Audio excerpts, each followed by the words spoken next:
working, which is totally fine. That's part of it. Okay. These glasses, I look weird. Like, wait a minute. Can I see myself? Yes, I can see myself. They look really strange.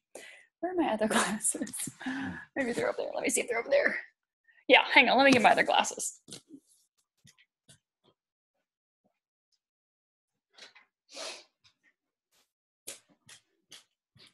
I like to see you guys and see the book, and these little ones let me look over like that.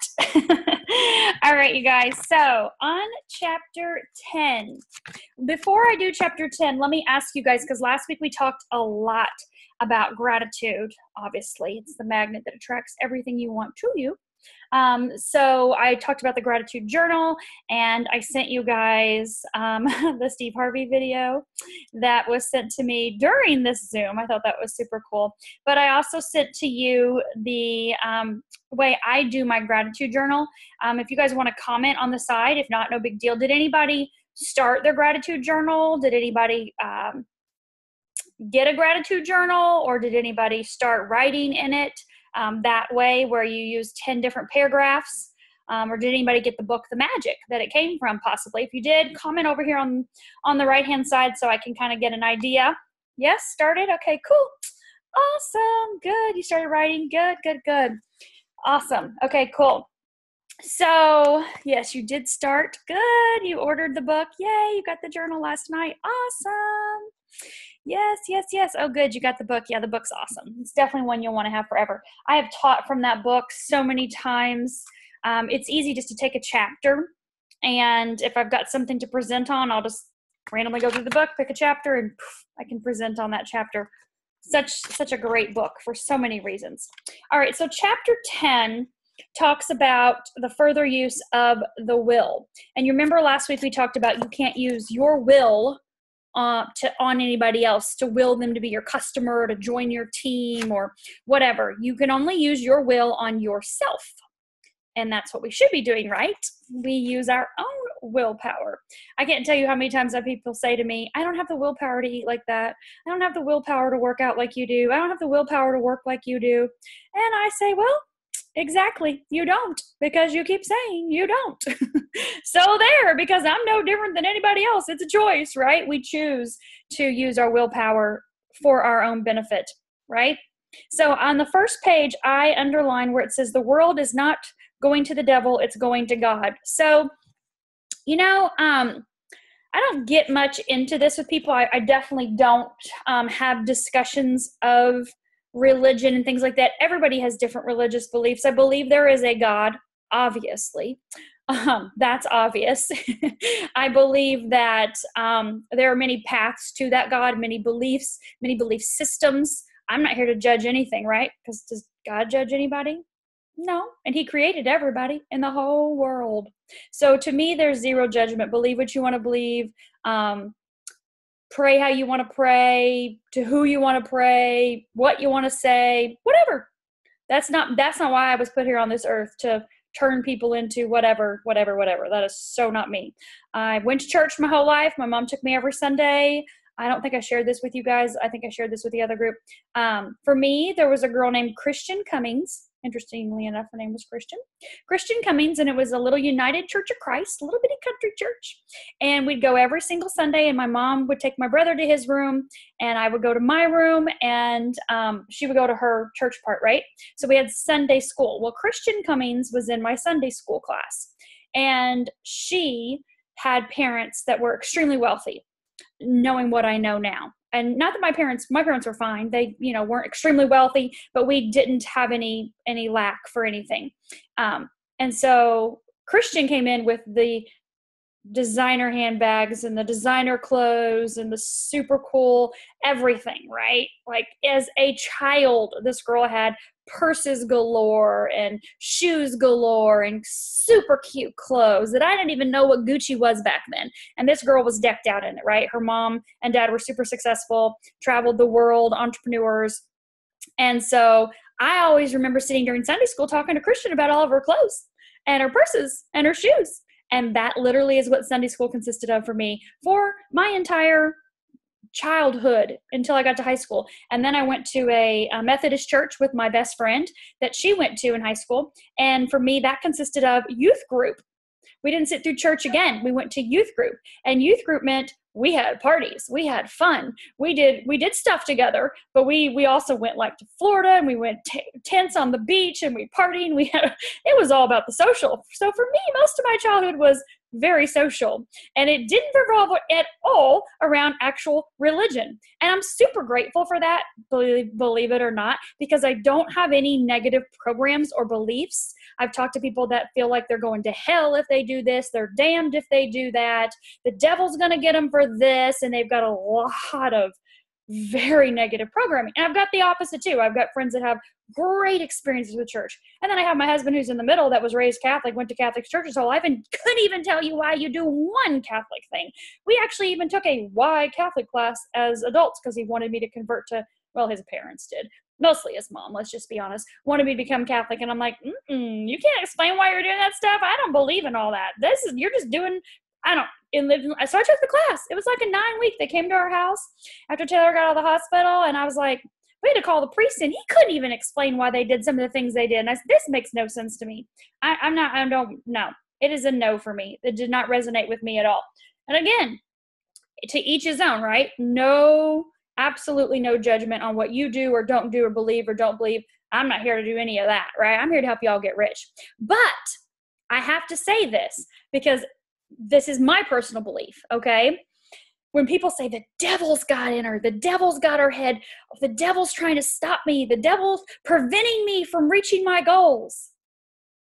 I personally have a hard time with that. There is no devil preventing you to reach your goal. It's your piss poor programming. It's your negative beliefs. I call it piss poor programming. It's your negative beliefs. It's your limiting beliefs. Remember we talked about programming from your teachers, from your parents, from your friends, from schools, from different groups of people that have programmed you. You didn't know any different. They didn't know any different. Everybody was doing the best they could with the information they had. Think about how things are passed down from generation to generation. Well, why are you doing that? Well, my mom did that. Well, why are you saying that? Or why are you doing that? Well, because my mother did that. My mother did that. How many times have we heard that? Oh, I do this because my mother. Or how many times have you looked at yourself after you said something and went, oh, crap, that sounded like my mom, right? And it may be good, and also may be like, oh, I need to stop that. I can't do this. I can't tell you how many times Brent will say, and Brent's got great parents. His dad's incredible. But I can't tell you how many times he'll yell at Trey for something. He'll go, shit, I sound just like my dad. I'm like, yes, you do. And how did you feel as a child growing up whenever he did that? So you cannot do that to him. You have to break that pattern in yourself. And it's hard to break patterns, especially after we're 35. Neuroscience tells us it's a fact. The brain is hardwired after 35. After 35, you've got to really work hard to rewire those pathways. It can be done. Obviously, I'm way past 35 and I've rewired my brain. I rewire my pathways every day. I'm constantly doing things to rewire my pathways, and I've trained my son to rewire his pathways. You know, he came in the other day, he goes like, Mom, blah, blah, blah, blah. He's talking about something at school. He's like, I've wired my pathways in. Geometry's a piece of cake. I got it all hardwired. I'm like, good, great, go, rock out geometry, whatever. But you have to remember that we have limiting beliefs in our minds.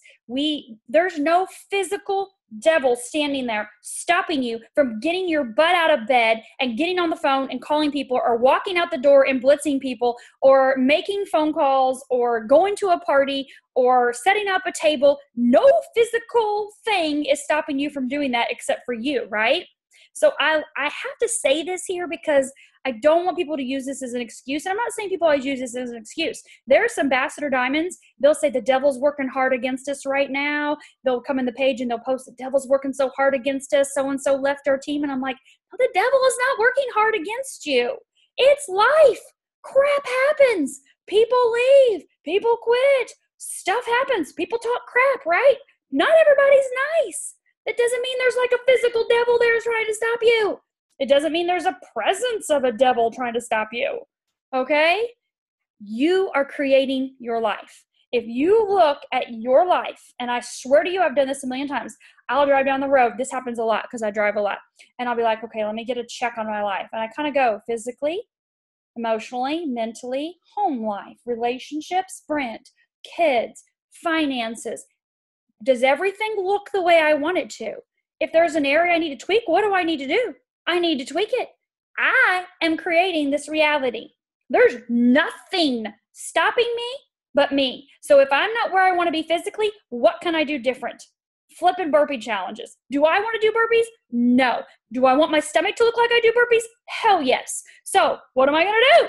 Burpees. Do I want to go live every single day on Facebook and do burpees in front of people? No. What do? Psych myself up. Come on, let's go.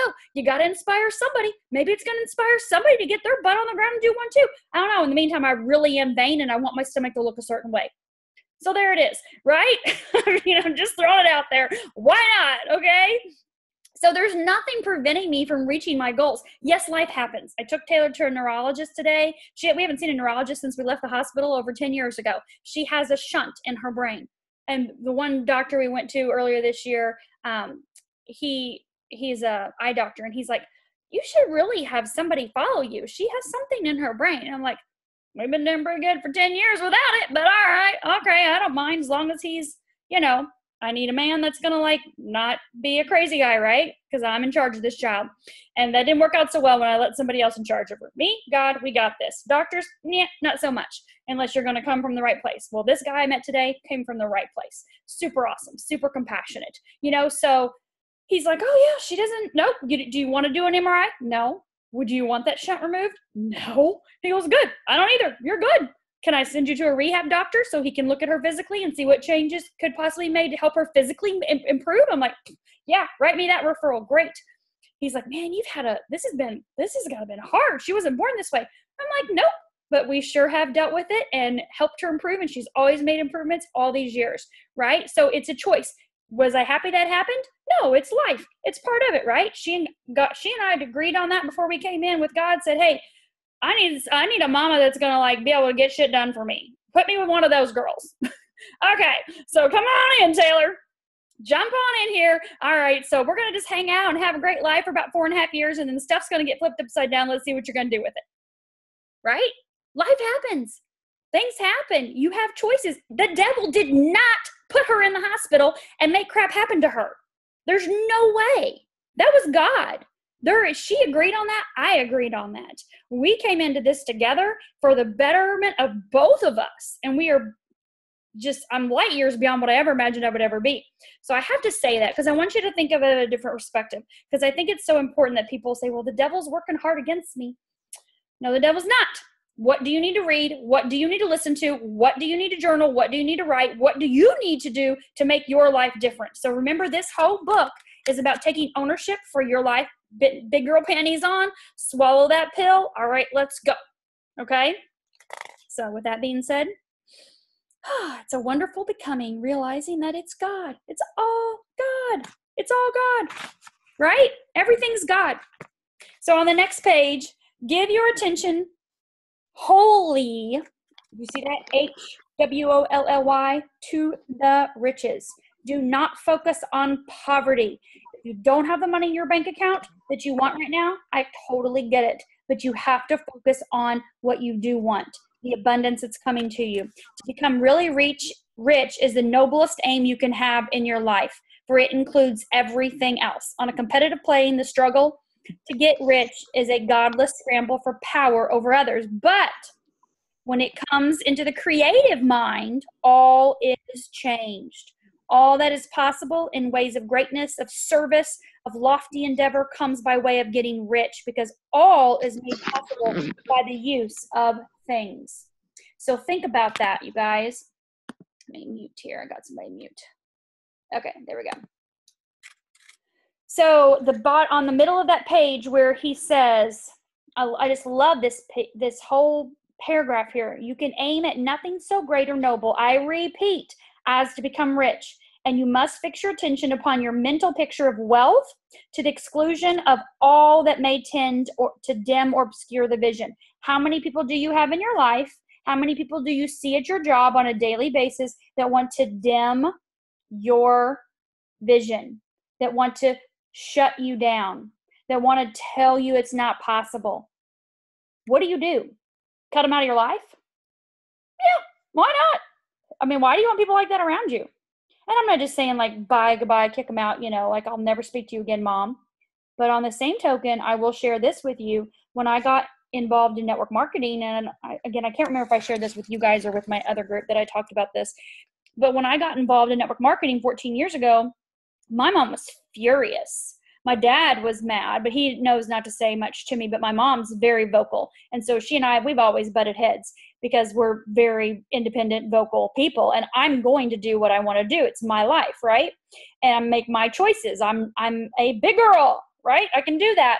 And so she said, you know, she was against it. It was horrible. I should either be a teacher or just quit teaching and stay at home and be a stay-at-home mom like she was. And so bottom line, I decided to do what I was going to do, which was get involved in network marketing. Worked my butt off that first year. You know, I was teaching, kids were 1 and 3, working my network marketing business in the evening and weekends. And I didn't see my kids much for 9 months. But at the end of that year, I was making $15,000 a month and I quit. But during that time, I didn't speak to my mom. And I really didn't speak to my mom over the next year either. It wasn't until Taylor went in the hospital when we both had to kind of suck it up and go, all right, this is a serious situation.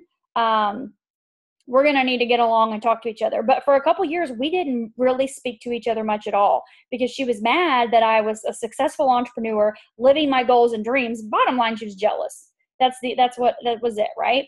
And I think I shared that with you guys, you know, all that happened with Taylor, and we did become closer, you know, afterwards. But when I got involved with It Works, which was 8 years ago, she said the same thing to me. Don't you do this again. Don't be gone away from those kids. Don't go build another business. You need to stay home and take care of Taylor. And at this point, she was off all medications. Her trach was out. I mean, she was good, you know, I mean, obviously not physically, but I mean, she was, you know, we were doing therapies and stuff, and she was healthy as could be at that point. And I said, do you remember the conversation from when I started Arbonne? Do you remember that conversation? We're going to go down that road again. We're done. Like, we're done. I will not tolerate you thinking you're going to tell me what I will or will not do because what you think is best for my family. Fast forward 8 years. What if I would have listened to her? Epic flipping mistake. There's no way in hell I would have the money or the time to pay for the therapies I have for this child. There's no way. Absolutely no way. If I would have listened to her, where would I be right now? Zero income. Stay at home. Do what? Stretch the kid at home by myself? Read on the internet? Hopefully I can figure some stuff out? Like, that makes no sense to me, right? So you have to think about it. You can't always see what's in the future, but at the end of the day, you've got to be strong. You've got to be strong, and you got to stand up for yourself. And that's exactly what this says right here. Do not let other people dim or obscure your vision. You have to know where you're going. If they don't know where you're going, of course they don't. It's not their journey. But you have to be strong enough to say, I'm going on this journey. I'm making these changes for my life, for my family, for my future. You can be a part of it with me, or I'm sorry, if not, we may not have to speak right now for a time. Have I lost friends over the year? Of course I have. Were they really my friends? Really? If they don't want to stick by me through me changing and growing and working on things to improve my family? That's sad. And then I do look at the friends that I do have, you know, like Pam Souter, for example. She's not my friend because we're in It Works together. That's how we met. But we have such a relationship and such a connection and such a bond that it doesn't matter where I'm at or what I'm doing or where she is or what she's doing. We are friends. We truly want what's best for each other. And sometimes that's hard to find, you know, and I've obviously got other friends, you know, Lisa and Lindsay and Melissa, people that I've met, you know, 5, 8, 6, 6 years ago that have been through this no matter what with me, right? Through the ups and downs, ins and outs, whether the business is successful or not, they're here. They've got my back. I could call probably a dozen people right now if I needed something, and they'd be like on a plane in here, right? Maybe even a couple dozen people. I could probably put a post on Facebook and get all 5,000 friends now. No, I'm joking. I'm joking. But you know what I mean? Sometimes you're going to have those people that don't join you, and it's okay. Some people don't see your vision, and it's okay. Sometimes it's your spouse. I've been there many times where he did not see my vision, where it's not that he wasn't supportive, but where he was like, I don't know, you're gone all the time. You're working a lot. You're doing. I remember when I was going from Triple Diamond to Ambassador, that 15 months, I was gone, like out of the picture, out of the flipping country. I left for 2 weeks and went to Europe. I'm like, I got to go build my business over here. We've got trade shows. We got stuff planned. We're flying to 3 different countries. I'm out. He's like, well, What am I going to do? I'm like, you'll figure it out. You're a dad. You know how to take care of kids. Figure it out. Call the sitter, have her help you. I don't know. My mom's still working. His mom could do some, but not much. She couldn't lift Taylor or anything. So I'm like, I don't know, you'll figure it out. But I've got to go build this business. I'll never forget the day that I went ambassador, and he was like, wow, I never would have seen this coming. Never would have seen this coming. There's times where it's hard. We've got to juggle kids and stuff like that. It's called a relationship, and you got to work on it, right? There's ups and downs and ebbs and flows with it. But you got to cast that vision and be strong enough to hold to that vision and say, I'm going to go work this. I'm going to go build this. I'm going to need your help. And if you've got kids, it took 2 to make them. It takes 2 to take care of them. It is not one person's responsibility. I'll never forget the conversation before I had kids, before Brett and I got pregnant. I said, we're not even going to try unless you're ready to take full responsibility for a child, because I will not be a stay-at-home mom that sits here and takes care of the kids, the cooking, the dishes, the laundry, the groceries, and all that stuff. That's not what I signed up for. So if you're going to be a 50-50 partner in all of this, we'll go forward and have a child. But until that point, it is a no. We waited 4 years. 4 years. Men hardly ever grow up, but after 4 years, he was responsible enough, right, to take care of a child. And especially, obviously, with everything that's happened to Taylor, that required a whole nother level of a man, and he has completely stepped up to that plate. But is it hard? Yeah. Is it hard when she has her period? I went out of town. I didn't even know it. And she has her period. He's like, Sissy, I think she started her period. I'm like, you'll be fine. It's no different than wiping a pee poop. Pull up. It's no big deal. You'll be good. Just, wipe it up with the wet wipes. Because, she doesn't, she requires full care.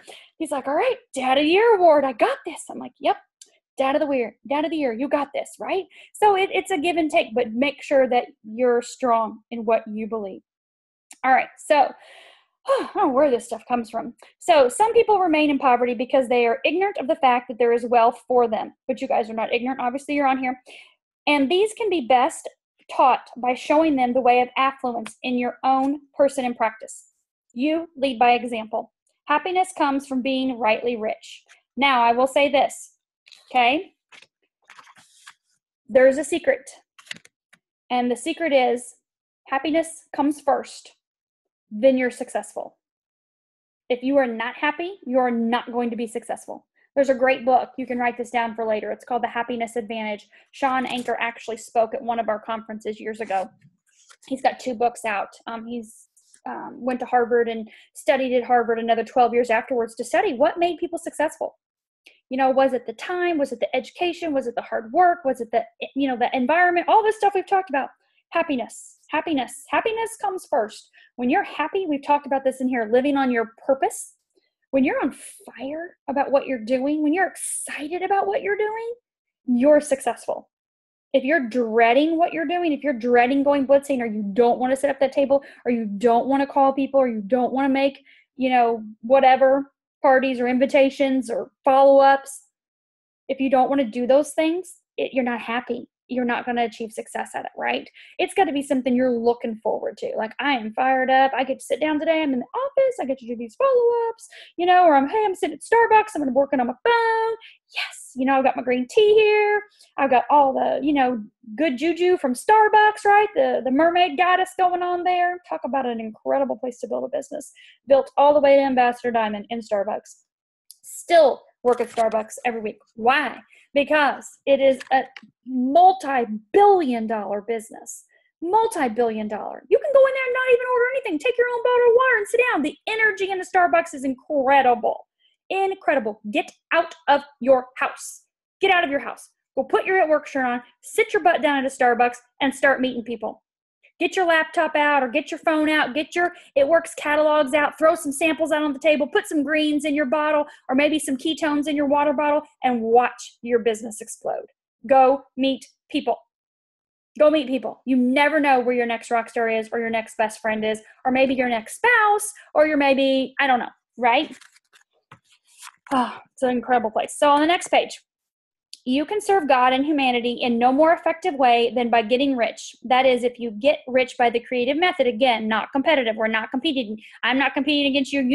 I'm not competing against the 6 other Ambassador Diamonds in this city that I live in. Why would I, right? We're open to 1 billion people. Why would I compete against them? I started where it says, this may sound narrow and egotistical, but consider there is no more scientific method of computation in mathematics than by addition, subtraction, multiplication, and division. No other method is possible. There can only be one shortest distance between 2 points. There is only one way to think scientifically, and that is to think in a way that leads to the most direct and simple route to the goal. See, this is why I don't understand geometry or algebra. They just told you right there in 1910, subtraction, addition, multiplication, and division. That's all we need. That's all I've ever used in my whole life. And percentages, so I can know, this is so many % off when you go to buy a shirt or something. But otherwise, no one has yet formulated a briefer or less complex system than the one set forth here. It's been stripped of all non-essentials. When you commence on this, lay all others aside, put them out of your mind altogether. Read this book every day. This is the second time that I've done this book club here. Like I said, we're going to finish it up next week. And then I'm going to do it again. I'm going to see who wants to do it next time, because it's incredible. Everybody should be doing this. And listen to this, okay? So last weekend, my birthday was on Sunday, and so Saturday night went out to dinner with Pam and Dave Souter and their daughter Kay and her husband Scott, and then another couple that we're good friends with, Julie and Randy, and then another friend of ours, Laura. Her husband's out of town right now. So we all went out to dinner, okay? And we're talking about just different stuff, blah, blah, blah. Well, something gets brought up. I don't know. We always talk about success and finance and, just bigger visions and pictures. And Pam's got this 157-foot yacht she wants Brent to find for us over in Fort Lauderdale so we can take it out for a week. And we're talking about, the weeks that work best for us next year so we can all do this whole week-long yacht vacation thing. So anyways, I bring up somehow The Science of Getting Rich, the book, and she goes, oh, when I was in Excel, that was the first network marketing company she was in. It was telecommunications, prepaid phone cards, something like that. She said, when I was in Excel, there were 2 women. They were top of the company. And all they did every single week was do a call, 30-minute call, just over a chapter every week on this book.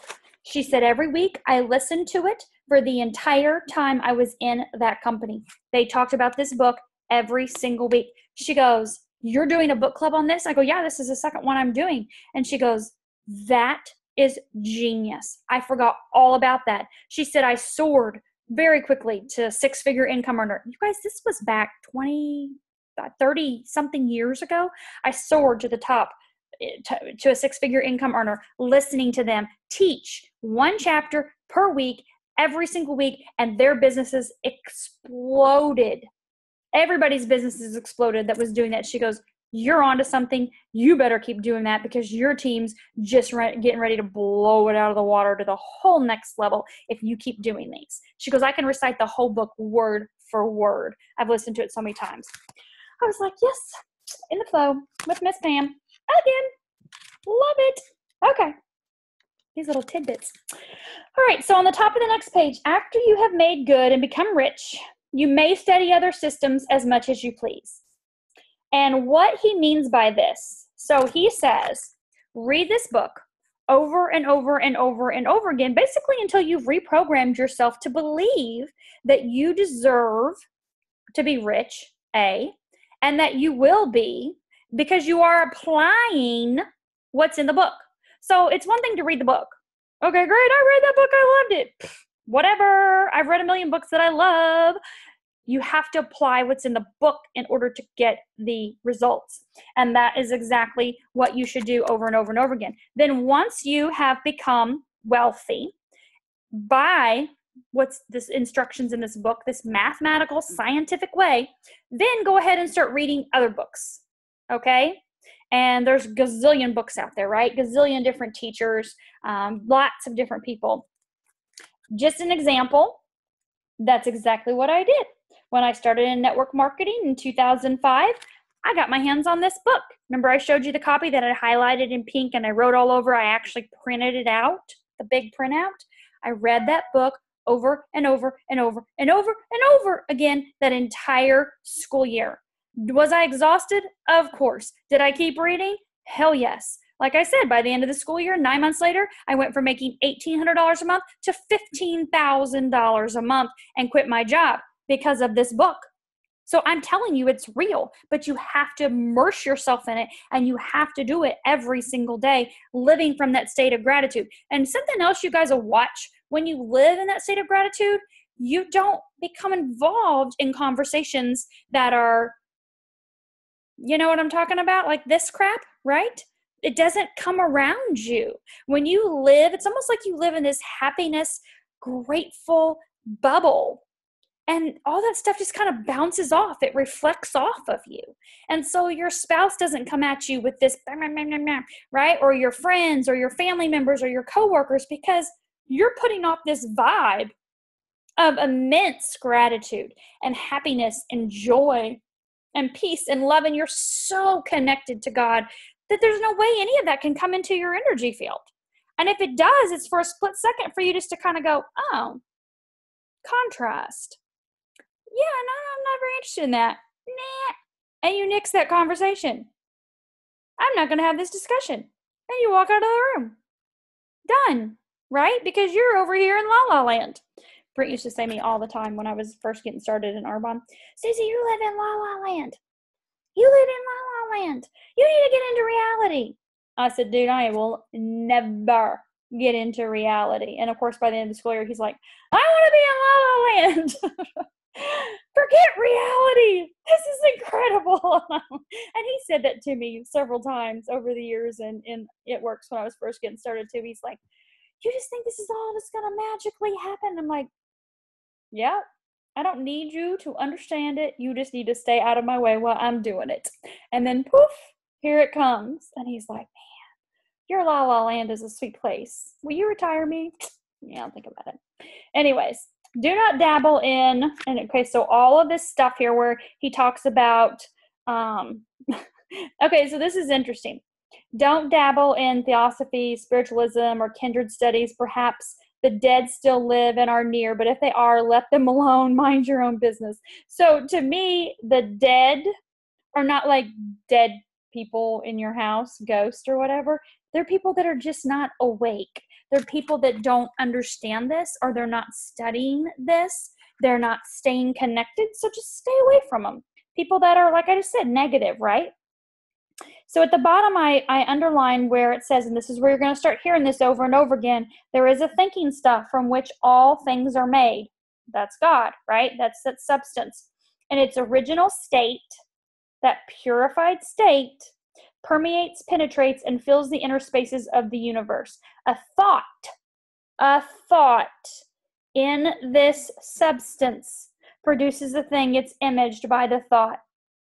God is everywhere, right? Omnipotent, omnipresent, right? Everywhere. We can't see it. It's an essence. It's inside of you, and it's all everywhere. It's inside of everything, right? So when you have a thought of what you want, that thought, remember we talked about it doesn't stop at the bathroom door.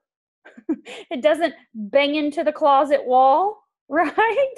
It goes out into what he is calling the inner spaces of the universe.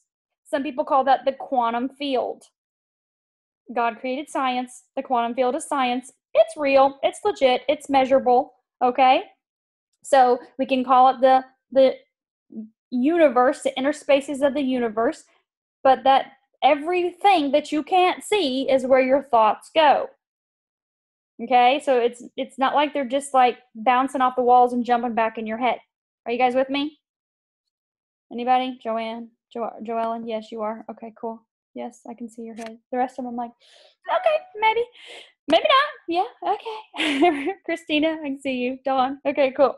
So when you have a thought and you put it out there, the into the substance, it produces the thing that's imaged. So if you think about a purse, a specific purse, not just, oh, I want a new purse. You may end up with a Hello Kitty purse. I want this purse. This is the color. This is the shape. This is the size. I want that. You put that out there and you go about your business. And have you ever had that happen where that purse just shows up. Somebody gives it to you for a gift. Or maybe you're even in the mall and you're window shopping or something and boom, there it is.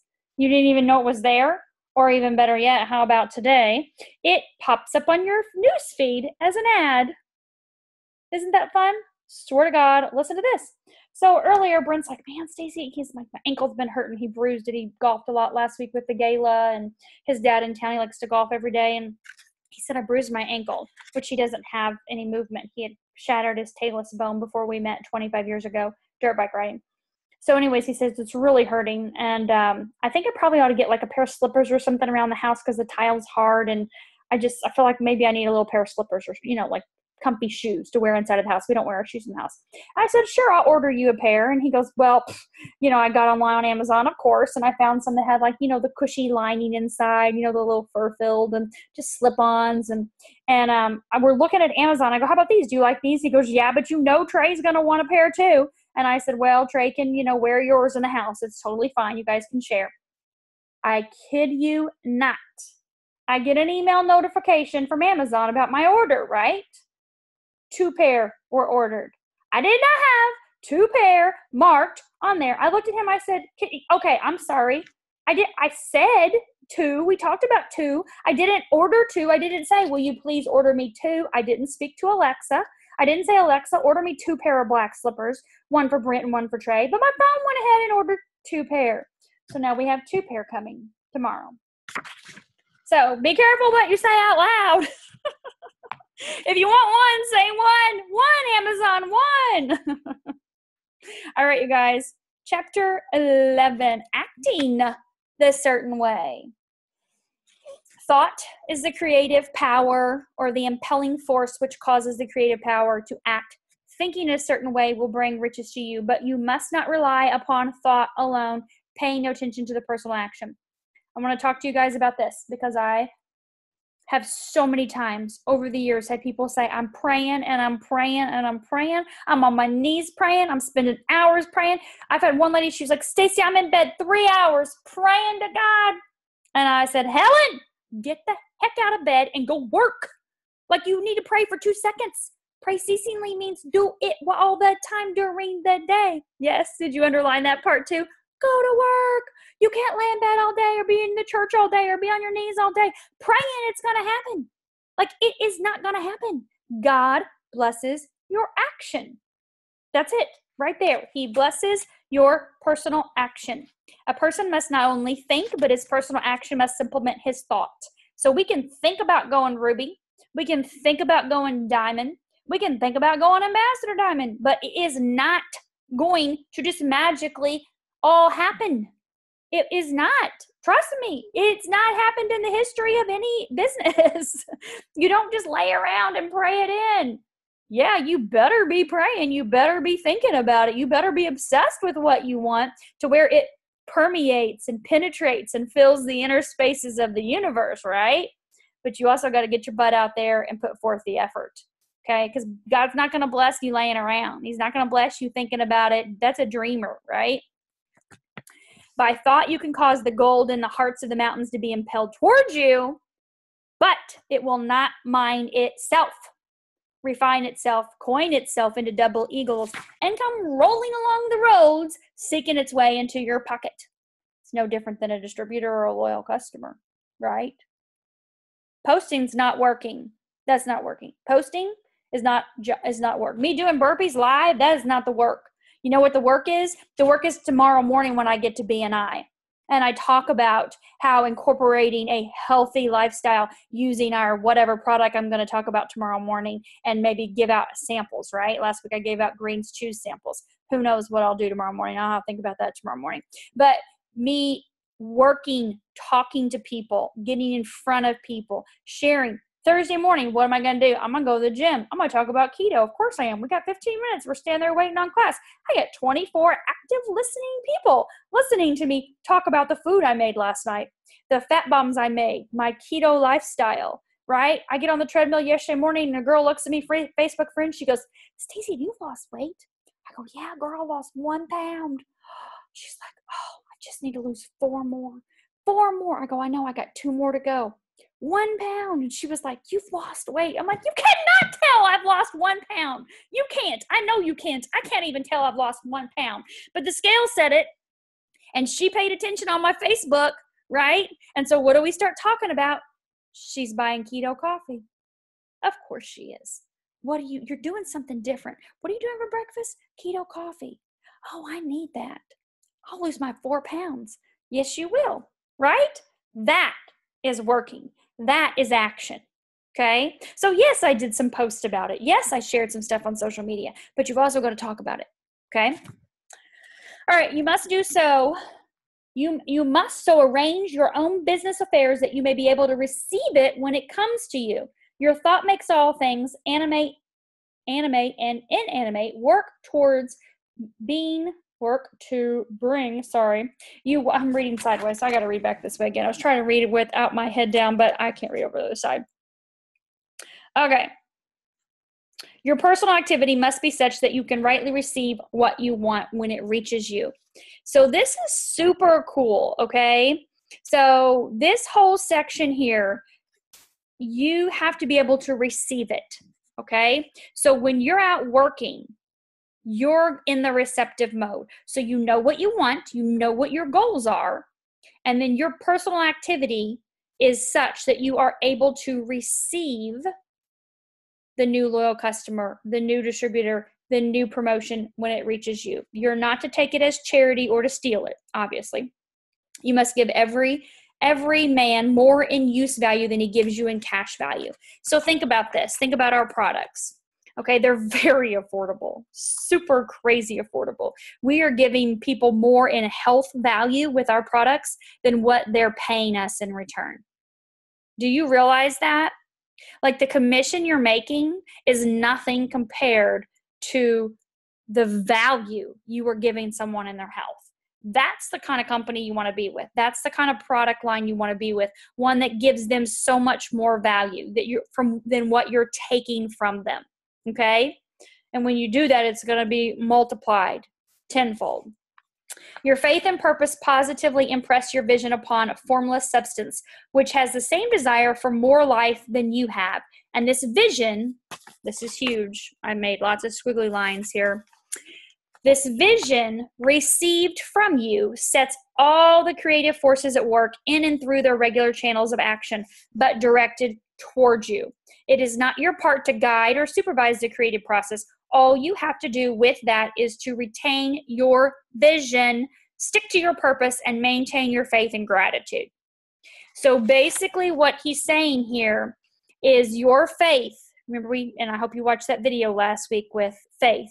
Is it not crazy? I was just talking about my arms in the air, standing outside, feet on the grass. And what is that Faith Avenue? The guy had his arms in the air, right? So your faith and your purpose positively impress your vision upon formless substance, which has the same desire for more life that you do. Increase, right? To improve yourself. And the vision received from you, your vision, your belief, okay, sets all the creative forces at work in and through their regular channels of action, but directed towards you. So when you can get this, when you can grasp this, okay, it's not your part to guide or supervise. I want my loyal customer from here. I went to this event and I set up at this event and I didn't make any money, any wrap cash, so that must not be productive. The thing is, you have the vision, you have the faith, you get out there and you do the work. Let God decide how it comes to you. Let God decide who comes into your life, who comes into your business. You're not trading your time for money. You are absolutely not trading your time for money. You are working with the creative intelligence, with the God substance source that's out there. You're staying connected. You're staying strong in your vision and your faith, your belief, and you're working your butt off. You don't care who comes into your business. For example, my timeline this week has hit from 4 years ago. I was in Paris. I don't know if Andrea's on here. I haven't seen her on here tonight.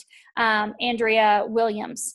She was my second distributor that ever signed up. She was Taylor's massage therapist. She came over to her house every single day for a year and a half and massaged Taylor for an hour every single day, never missing a day. If it weren't for her, the child would never be moving, because she massaged every single nook and cranny, and she was like a ball when we came home from the hospital. She massaged all of that out for a year and a half. Okay. And so when I got into it work, she's like, oh, I want to use these products. And I'm like, oh, okay, whatever, cool. You know, she wanted to try a wrap. And then it was the next day she shows up to Massage Taylor, and she's like, hey, I think I just want to be a distributor. I've got some girls that are interested in hearing more about it too. Come over and do a party, blah, blah, blah. I'm like, okay, cool, sure, whatever. So my point is, Andrea signed up my second distributor literally like with the first month that I signed up. And she had 2 kids in there, and, you know, some life happened, job switches and things like that. But she never quit. But, you know, she was up and down in the business. Well, this was obviously 4 years ago. She met this girl on Facebook. She was a Filipino girl, and she actually lived in Paris. And the girl signed up and went crazy with this business. Crazy. I mean, like, we could not even keep track of the people she was bringing in. Andrea didn't know her. She didn't know how they got connected on Facebook. I didn't know her. I didn't know how they got connected on Facebook. But what do? This girl's got a team that's huge. Me and another girl, Andrea wasn't able to go. Another girl that I was a student of mine, she lived in Madrid for 3 years, the one I had taken to Europe earlier that year when I said I was there for 2 weeks. She and I fly over to Paris to meet this girl and her team and spend the week with them and teach and train them. And we did a massive training. I think there was probably, I don't know, over 125 people there. But anyway, my point is, we didn't pick that girl. We stayed connected. She stayed connected. She stayed tuned in, tapped in, turned on, and did not determine. She didn't try to determine, guide, or supervise where she got her blessings from. She was gifted a girl from Paris that joined her team that went crazy with this business. And that hit my timeline 4 years ago. So all these pictures are popping up, and the girl that went with me was Jamie. And one of the girls in Paris actually commented in one of the pictures. I'm like, oh my God, fun times, miss you guys. You know, because things happen, and the main girl, she left and went back to the Philippines. And so the team kind of dissipated over, you know, a couple years. And so it's not an active growing team, but doesn't mean it won't be again someday. Who knows, right? You never know who's going to take off. That's why you stay Facebook friends with them. And just, oh, look, hit my timeline, comment, right? You just never know. But I'm not directing it or supervising that to be my source of business. Here's how I want you guys to think about this. You've made a list of potential distributors you want to join your team. None of them may ever join your team. That's okay. You don't pick. You stay in a place of gratitude. You stay connected. You know what you want. You get out there. You put forth the effort. You don't determine who joins your team. Oh, I'd love to have someone. I could list probably 10 people right now that I would love to have join my team. And if it is God's will, if it's God's timing for them to join my team, I welcome them with open arms. But in the meantime, I'm not going to pick, right? I'm going to let him bring to me who's supposed to be in my business. I'm going to go out there and put forth the effort. I'm going to talk to people, but who's supposed to be in my business is divinely guided. Every yes is divinely guided. Every no is divinely guided. I don't stay stuck on a few people that I want to join my team. They may never join. So my business goes nowhere because I'm waiting on these people that are still not joining, right? We don't pick, okay? And what happens is when you get out there with zero attachment, that's when the people start coming in out of the sky. You guys have heard me say that. They're just coming out of the sky onto the chart. Why? Because you don't care where they come from. There are 1 billion people. 1 billion. Who cares which ones join you? I welcome anybody that you want. Now, am I going to be like when I'm talking about my qualities and characteristics of the distributors I want to join me? Absolutely. I am looking for a set specific type of people, right? Or something better. I always write that. These are the qualities and characteristics I'm looking for in my business partners, or something better. I don't know what that something better is. I'm not God. I'm not going to put a label on that, right? He may want that girl to come in and join my team that has zero money, zero income, $500,000 in debt, and has to charge it on a credit card to join, right? She doesn't meet any of these qualities or characteristics except for one. She's self-driven. She wants more out of life.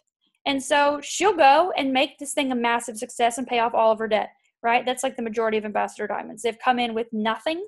The majority of the VIPs come in with nothing. They have so much debt. They have no money, but they have will. They have that self-motivation and desire for more inside of them, for increase. And they soar to the top of the company because they want it so bad. They want to get out of debt. They want to pay off their debt. They want to get rid of the bondage, the things that are holding them back. They want freedom. They want choices. They want options. They want more for their children, whatever it is, right? So you don't pick. You just get out there and work. And if they don't, the ones on your list don't join you, so what? There's a billion others out there waiting to join you, right? When you live in faith and gratitude. All right, so halfway through that page where it talks about your pocketbook is not going to be transformed into a Fortuna's purse, which shall be always full of money without effort on your part. This is the crucial point in the science of getting rich right here, where thought and personal action must be combined. By thought, the thing you want is brought to you. By action, you receive it. And then on the next page, I underlined where it says, put your whole mind into present action. Don't give your creative impulse to original substance. Sit down and wait for the results. If you do, you'll never get them. Act now. So this is your time to actually to do the work in your business, in your life, to actually put forth that effort. You can act only where you are. Do not bother as to whether yesterday's work was well done or ill done. Do today's work well. You know what I love too in the document library? I think it was August Game Plan had the six list, the things like a checklist. Do this for 10 to 15 minutes. Do this to 10 to 15 minutes. Do this, do this, do this. Nobody can say in this business, I don't know what to do or I don't know how to do it. I mean, we have training videos.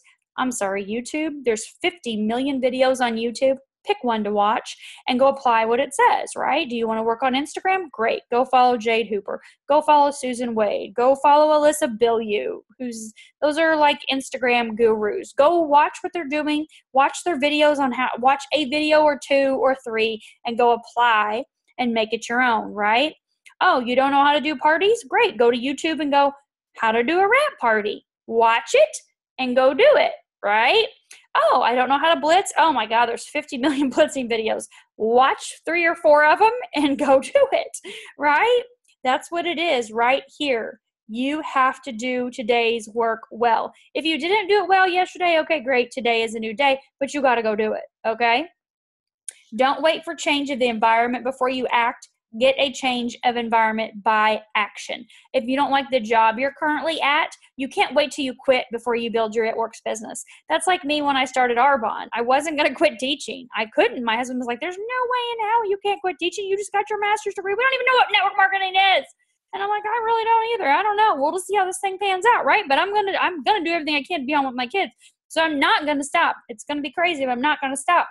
So I didn't quit teaching and then go build my network marketing business.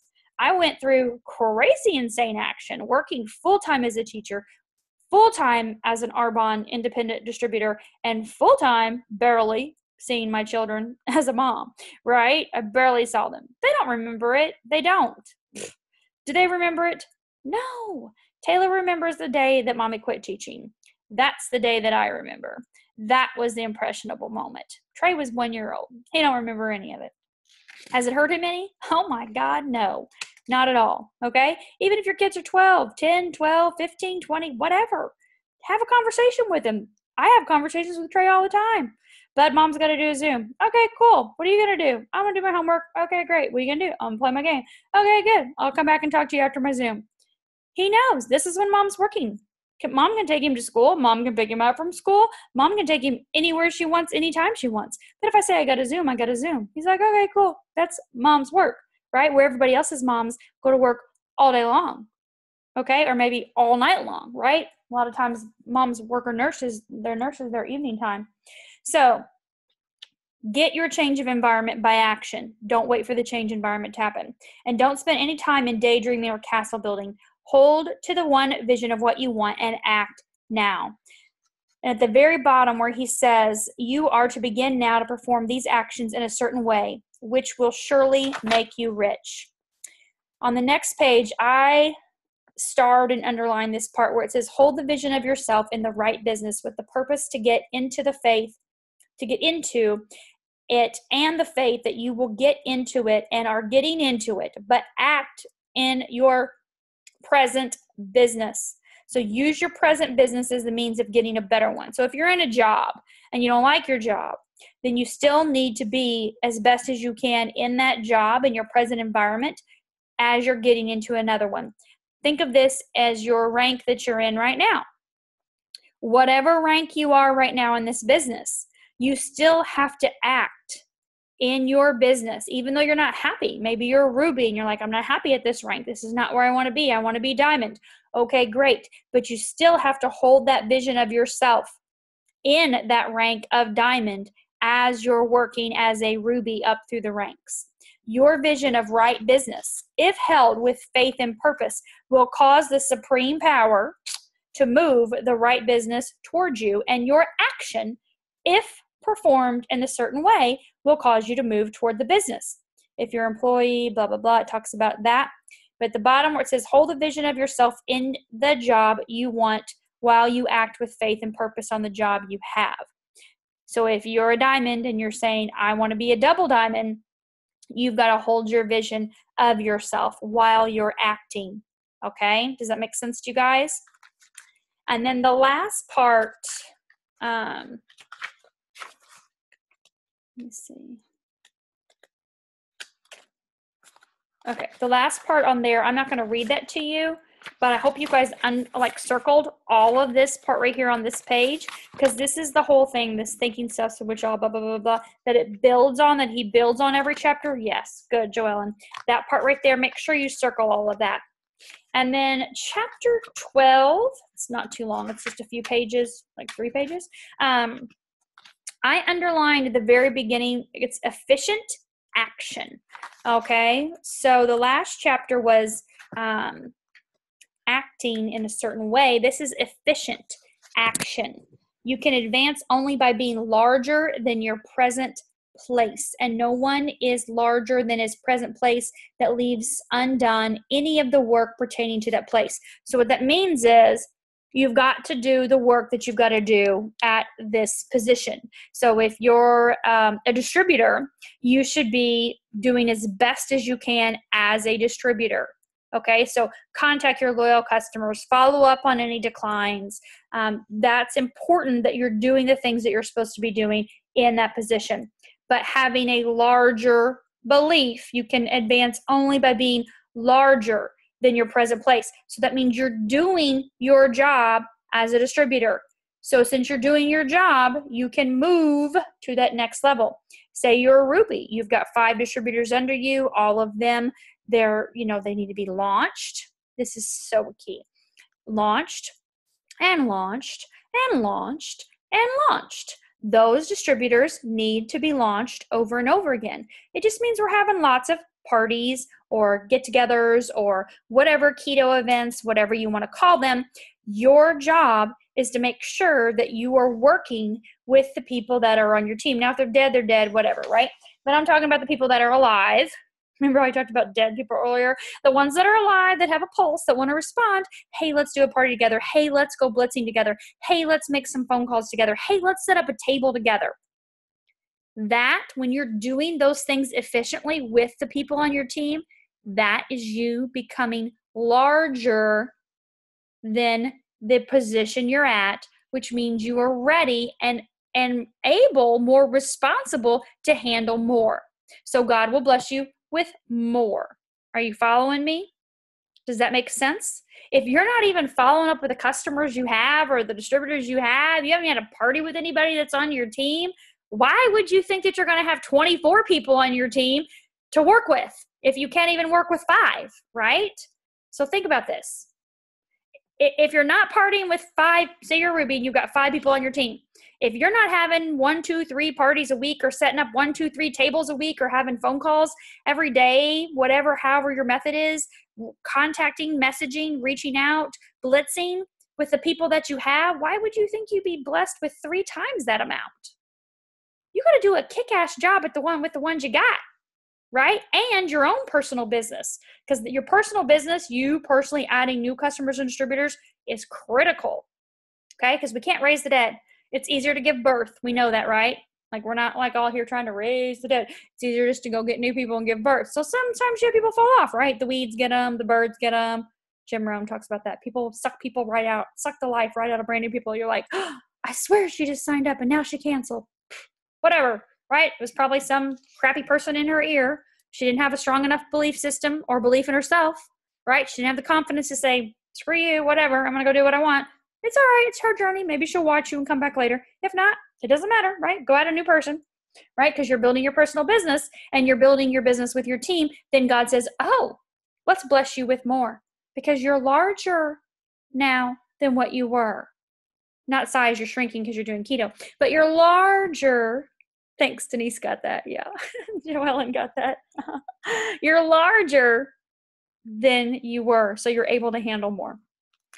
Only those who more than fill their present places advance in the world.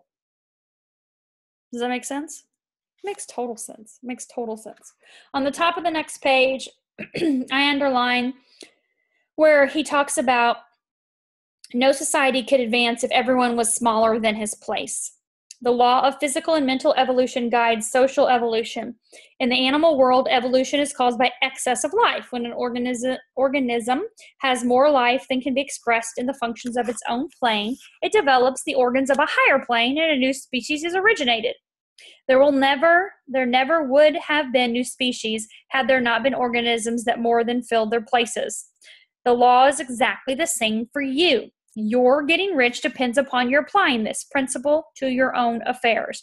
Every day is either a successful day or a day of failure. And it is a successful day, those days that get you what you want. If every day is a failure, you can never get rich. While if every day is a success, you cannot fail to get rich. So make your list. Get yourself focused. Take confianza. I've got one girl on my team, I love her to pieces. Probably daily, I say to her, just go take more confianza. You need to focus. I don't know. I don't understand ADD or ADHD. I don't have that. Brent doesn't have that. Trey doesn't have that. Obviously, Taylor doesn't have that. So, and I used to be a teacher. So I got it from that point of view, the kids that were all over the place, but I just taught differently. But we're adults. We're adults. So that to me is like zero excuse. Oh, I have ADD. I can't stay focused. No, you're an adult. Like you could say that when you were a child and you had a hard time sitting still. I understand because you learn differently. All right, so let's get up. Let's go get in groups. Here's bean bags. Let's go outside. Let's read outside. Do whatever. I did all kinds of different stuff for my kids to help them adapt to their different learning styles. But you're an adult and you have willpower and control. So bring yourself to the place where you decide, I don't care if it's 2 cups or 10 cups of keto coffee, 12 confianza, whatever it is that makes you go, oh, here I am. I'm present. I'm going to turn the phone off so it's not dinging in my ear. And I'm going to make a list. And I'm going to get some shit done. And I'm going to feel productive for maybe 15 minutes, 20 minutes, 30 minutes, whatever. And then I'm going to get up and I'll go respond back to these messages. Or I may send some messages. Or I may make a couple phone calls. Or I may leave the house and go to my meeting or do whatever I've got to do, right? Get prepared for my event. And then I'm going to go, okay, the day's over. What have I done? Yes, I'm successful. What have I crossed off my list? Do you guys make lists? I'm the only one that makes lists. I make lists every day. Every day I have lists. And I cross stuff off my list every single day. Not everything. I don't cross everything off my list every day. I don't need to. It doesn't mean I'm a failure if I don't cross everything off my list. I get the most important things done that I need to get done, right? Depending on, we know what's going on, obviously, with kids and stuff like that. These are the phone calls I've got to make. These are the places I have to go. This is what I have to get prepared for. These are the follow-ups I have to make today, right? These things are going to get done. Okay, good. I'm successful. If you don't do that, you need to start doing that. It is super important that you are organized in some way, shape, or form. And my friend Lindsay, she would always tell me, Stacy, you're chaotically organized. Like, you've got papers everywhere. I've got notes on all kinds of papers, and then I'll condense it down to this one paper. These are the most important things. Okay, great. Get this, and this done. Okay, good. But when I'm driving or I'm in the bathroom, I'll scribble on pieces of paper. Like, I've got paper and pen in every room, because I'm not going to like leave that room and whatever I'm doing to go find another room and another piece of paper and write it down. I'm just going to scribble it on a piece of paper, and I'll take that paper with me to the main notepad. That's for the day. Oh, I got to order these things on Amazon. Oh, I'm out of hairspray. I got to go pick that up. Oh, I need to make my hair appointment, whatever it is, right? If it's business or non-business, it all gets written down on paper, and then I'll bring it in to that main list. Then it gets done. Check, check, check, check, check. Right? Okay, so find some way to organize yourself to where you can stay focused, calm, and centered for chunks of time. You don't have to stay centered and focused for 3 hours, right? But do chunks of time. Whenever I used to teach, I would always tell the kids, let's do, 15, 20 minutes. And then let's take like a 5-minute break. It's kind of like letting your brain reorganize. If you're going to study, like when I studied in college and stuff, and even the stuff I study and read now, I'll read in longer periods of time now. I may do 30 minutes to an hour and then take a 10-minute break. 30 minutes to an hour and take a 10-minute break. Give my brain that time to reorganize. So whatever that time period is, give yourself that 10 minutes with this stupid thing put down and turned off or thrown in another room so you can focus. You have the power, the willpower to train yourself to be calm and centered and focused. We are adults. We're not children, right? And we don't need medication. We just need to breathe. Go outside and put your feet on the bare ground, on the grass, and stand there for 10 minutes. Put some earbuds in and listen to a meditation for 15 minutes. The Vortex meditation by Abraham. Oh my God. That meditation has changed my life. I've listened to that for 14 years. But on the way from Ruby to Triple Diamond in 5 months, I listened to it every single night. Every single night. And then all the way to Ambassador Diamond, every single night, 15 minutes. I was laying out, put my little lounge chair in the pool for 1 hour. I do 1 hour, usually once or twice a month, where I just, lay out and get a little tan, right? And I did that on Sunday on my birthday. Brent went to go golfing. What do I do for 15 minutes? I put my earbuds on and listen to the Vortex meditation. When I got done with it, I text some of my friends. I'm like, girls, if you haven't listened to this meditation in a while, it is the same meditation I've been listening to for 14 years, but it has changed. The energy of it has went through the roof. And maybe it's just because I'm getting on an airplane in 3 days and flying to Asheville, North Carolina to see Abraham in person. But I'm telling you, it is a powerful 15-minute meditation that will rock your world if you listen to it every single day.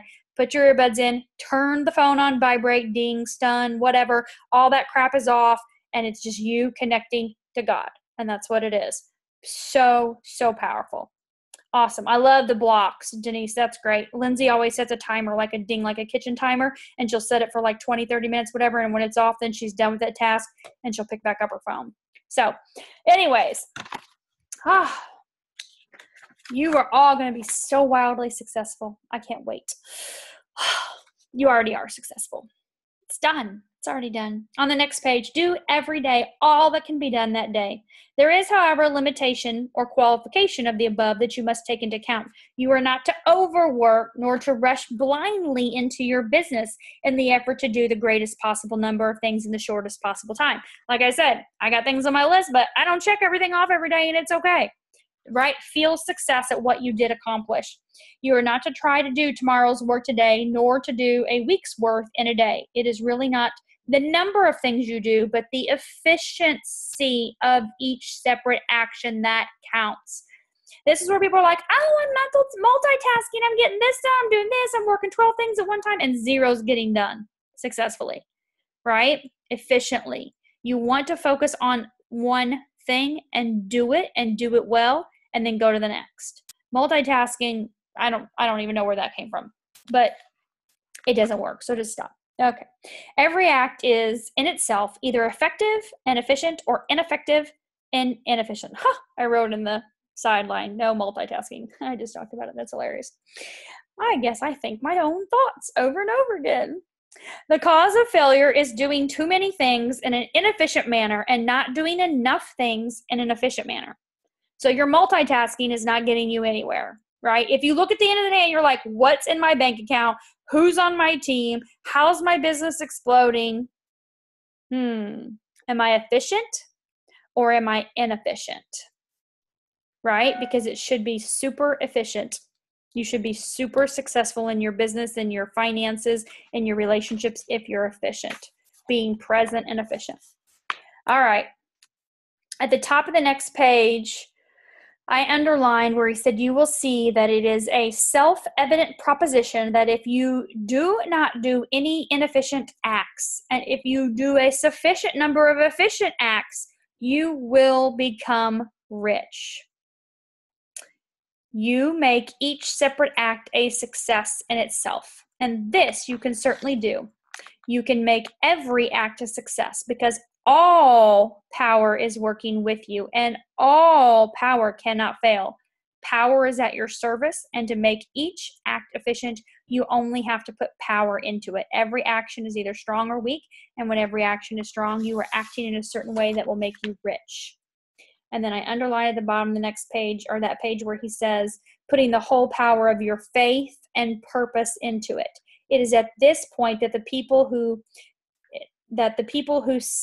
separate mental power from personal action fail. So I want to talk about this, okay? So the top of the paragraph, it says, every act can be made strong and efficient by holding your vision while you are doing it and putting the whole power of your faith and purpose into it. It is at this point that the people who separate mental power from personal action fail. They use the power of mind in one place and at one time, and they act in another way in another place at another time. So their acts are not successful. But if all power goes into every act, no matter how commonplace, every act will be a success in itself. And since it's the nature of things that every success opens the way to other successes, your progress toward what you want and the progress of what you want towards you will become increasingly rapid. Remember that successful action is cumulative in results. So I put lots of stuff around this one. Remember me talking about that snowball? You're patting that snowball together and you're getting it da-da-da-da-da-da before it goes down the hill and turns into an avalanche. That's this. It's no different than when Alana started her business. She had 100 Facebook friends and 0 social media presence. And she knew no one in her town. She had a 4-month-old and a 1-year-old. And she lived an hour south of where she had been living. So she didn't know a soul. And she wanted to build her business on social media. And I sent her a ton of videos and I said, watch all these. Watch them. When you're done, call me. I didn't even know her. I didn't sign her up either. Somebody else did. So I'm like, you watch these, if you're going to meet these qualities and standards that are on my paper, which means basically you're self-driven, then follow up with me, contact me. And she did. She watched them all. She goes, okay, I'm ready to go. What do I need to do? I said, you need to find some area to start building your business locally. So do you have gyms? Do you have places you can set up tables? Because no one. You've got to go meet people. You want to meet people on social media. It takes time to build a social media presence. You don't just push a button, hit a post, and poof, there you are. You've got all this, following. So if you want a business and you want it now, you're going to have to go into some places and meet people. So she started going into, like Walmart and different places, blitzing, and she would invite people to Starbucks. She'd have a party at Starbucks every single week, and she'd blitz all week long. And remember, she's got infant, right? Babies. But she'd blitz when she was out at the grocery store, or, whatever, going to get diapers and all that stuff. Hubby would come home. She'd leave for an hour, boyfriend, whatever, leave for an hour, come back. She'd go blitzing. She'd invite people to the party. Once a week, she'd set up a table in a gym. And what she did was she'd go to social media, right? She'd connect with everybody on social media that she'd meet while blitzing. And then she'd go to that gym and she'd go to the page, the check-in. Every business has a Facebook page, right? And so they want people to check in there and to like it. And she'd send friend requests to every single person. And then what happens is they became friends. Well, her whole thing was, I want to be a celebrity in my own town. I want to be a celebrity in my own town. She said that all the time. And she doesn't live in Northport now. She just moved last month. But she literally, over the course of 2 years, has become a celebrity in her own town. everybody in Northport, and majority of people, a lot of people in Sarasota know who she is because of what she's created. She's been at her 5,000 friends list forever, and she's only been doing it for 2 years. But because everybody that she meets, she becomes friends with on social media, right? And what happened was she started building that snowball, and those effects are cumulative.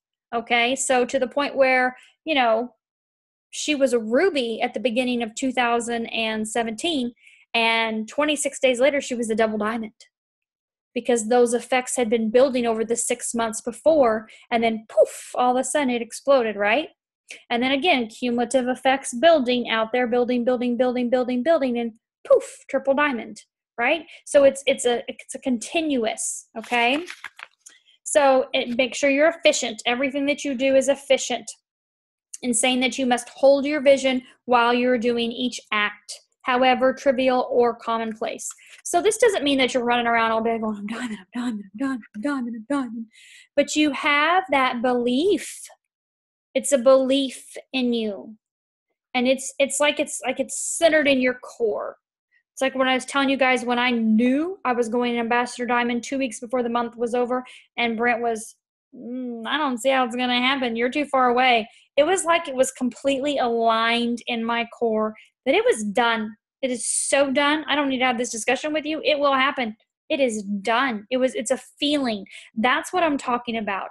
When you hold that vision, it is something in you that is done. And as you go about your day, whatever you're doing, whether it's picking up the kids at the sports or going to the grocery store, it's who you are. It's your essence in you. It's like you aligned with your purpose, right? That is holding your vision. So you project that out. People can feel that, right? They don't even know what it is, but they want to be around you. They want to do what you're doing. Do you guys know what I'm talking about? Where people are just like, oh my God, I don't even know what you're doing. I don't even know what this is, but I just want to join you because I just love your energy, right? I just want to be around whatever you're doing. That's you aligned with your source, with your true essence of who you are and your vision of where you're going. And we can't do that 24/7. It's not like you're staying in that space 24/7, right? We have husbands and kids and lives, bosses, coworkers, whatever, right? So it's staying there the majority of the time. If you wish speedy results, spend practically all your spare time in this practice. For me, as a school teacher, I wanted nothing more than to be home with my children. So what did I do in every spare moment that I had? I worked my network marketing business 24/7 outside of my teaching job so that I could make sure that I was in that place. There was never going to be a shadow of a doubt that it was the right thing for me to walk away from that forever. And that belief has stayed with me all these years, that I don't need a job or an insurance plan or a security blanket. I have 100% faith and belief in who I am and the purpose that I'm here, what I'm here to do. And I know that my infinite riches come from everywhere, right? They can come from it works. They can come from, I'll take random checks in the mail. I find money on the ground all the time. I don't care where it comes from, right? Refunds. I remember one time I got a check in the mail for $2,600 from the insurance company. This was literally the weekend I signed up for It Works. I had just finished a whole EFT tapping series all summer long on financial abundance. I had just went to a workshop about financial abundance, and I come home, sign up for It Works 8 years ago. No lie, September 1st. And I literally the next week, I get a check in the mail for $2,600 from the insurance company. And in the description of why the refund was issued, I kid you not, there was a question mark. No clue. I'm like, thank you, God, for the abundance. $2,600, I'll take it. No questions asked. You put a question mark, no questions, no problem. We'll take it. I'm not going to determine where God gives me my money from, my abundance, right? Take it from anywhere. Creative, not competitive, creative. So at the end, the last thing I want to talk about here is where he talks about Even the smallest details, by continuous contemplation, you will get the picture of what you want. Even the smallest details, so firmly fixed upon your mind, and so completely transferred to the mind of God, the formless substance, that in your working hours, you need only to mentally refer to the picture to stimulate your faith and purpose and cause your best effort to be put forth. Contemplate your picture in your leisure hours until your conscience is so full of it that you can grasp it instantly. You'll become so entrusted with this bright promise that the mere thought of it will call forth the strongest energies of your whole being. That's what you want. You know without a shadow of doubt, you can feel it. And then obviously you can read that last part again, where he talks about the thinking stuff and what y'all think. Bum, bum, bum, bum, bum, bum, bum. All of that. So do you guys have any comments or questions? Anything that you want to add or share?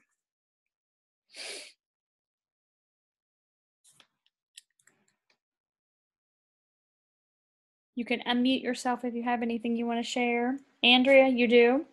Okay, I'll unmute you. There you go. What you want to share, girl? Andrea, you're on. Oh, hi. I didn't know. Can you hear me? Mm-hmm. Yeah. I'm going Thursday for my first belly to belly at a local salon. Sweet. So any advice, any help for that? I've got 2 that I'm thinking as distributors, and one is already interested in Keto Line for her husband. Cool. Okay. So you're a stylist, correct? Yes. Okay. That's it. This is what I do. I'm a stylist. This is the easiest connection in the world. I can't make that connection with a stylist. Oh, I can totally reel in a stylist. But I can't make that connection like you can. You're a stylist. This is what I do. This is how I work my business. I'd love to share this with you and show you how you can do the same thing that I do and earn additional income. Keep it simple. Only answer questions asked. Okay. Right? Everybody's different, of course, so they're going to have different questions. Don't word vomit, meaning don't give them so much information because a confused mind says no. Okay? Yes. So you are here. I'm a stylist. I'm connected to my purpose. I know what my goals are. I know what I want to achieve. I want to introduce this product to you, this business opportunity to you, so you can earn additional income at your salon, in your chair, however you want to, however you're doing it for yourself, right? Yes. And I would highly recommend that you get some type of event set up in that salon, whether it's a daytime or an evening time, a time when they're super busy, or maybe even a time when they're closed. Customer appreciation, client appreciation night. I've done them all the ways. A lot of times salons want you to do it when they're super busy. Just have a table set up when they're busy. I know Rachel Dodge, her team, she's on Alana's team. They go into salons during the day and they'll set up tables when it's their busiest times, and they've got samples and they're talking to the clients. Their hair's processing. They're passing out samples. They're, signing them up as customers. A lot of times they'll do the same thing in the evening. And then I've been in salons too where they're like, hey, we're closed on Mondays. Let's do a huge client appreciation night on Monday. And they'll invite all their clients in. Maybe they'll have wine, facials if they want an option to do a facial, presentation, blah, blah, blah, share the products, that kind of stuff. Just be open to whatever suggestions, they're like, oh yeah, I'd love to do an event here for our clients. This would be great to share our products. And you're like, sure, I'll come in. I'll set up a table. I'll bring all the samples for them. Keep it simple. I like it. I need to do more events. You either need to or you want to. What is it? Both. I want to start doing more belly to belly. I just need to. I'm working on time management so that I can. Mm-hmm. Cool. That's good. Yeah, because at the end of the day, we all get the same 24 hours. Yeah. And we all have lives and responsibilities, kids, food, whatever, we need to take care of life. So it's how are you using your time? What's what's manipulating your time or taking your time, because we all have that same time. We all get the same 168 hours in the week. So we technically could sleep 7 hours a night, really get good sleep every night, and work 3 40-hour-a-week jobs. Yeah, true. We literally have enough time. Literally. If you sleep 7 hours, 7 times 7 is 49. We get 168 hours in the week. So let's just say 50 minus 168, 40 times 3 is 120. Like, we could work 3 full-time jobs. Take one of the full-time jobs and make it your life, your kids, your responsibilities, housework or cooking or whatever. So you could work 2 full-time jobs. You could work 80 hours a week. You have the time. I don't need downtime. Do you need downtime or you need to be rich? Which one? I need to be rich. Yes. It's a choice. It's a choice. There's a saying, entrepreneurs will work 80 hours a week to avoid working 40 hours a week every week. I like that. Mm-hmm. I'm writing that down. Yeah. Cool. You guys are welcome. Does anybody have any other questions? Any other comments, thoughts, feelings? All right, you guys. Okay. Well, I'm going to turn off the record.